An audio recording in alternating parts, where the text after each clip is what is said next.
5 سال حبس تعزیری به عنوان مجازات اصلی محکوم شد که با اعلام فرجام‌خواهی پرونده در تیر ماه به دیوان عالی کشور ارسال شده، همکنون در دیوان مفتوح رسیدگی. پرونده دیگه‌ای که متهم داشت به اتهام تشویق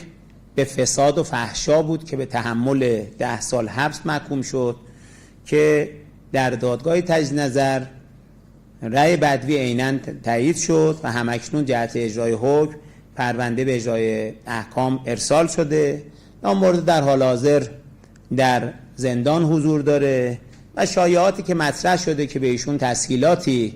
در زندان داده شده یا داده می شود، این شایعات درست نیست. همینجا خدمت شما و همه عزیزان عرض بکنم که زندان نه تنها تسهیلاتی رو خلاف قانون به نامبرده نداده و نامبرده از اون بهره مند نشده، بلکه به دلیل برخی رفتارهای خلاف قانون و مقررات که در زندان داشته مشمول تنبیهات انضباطی هم شده است.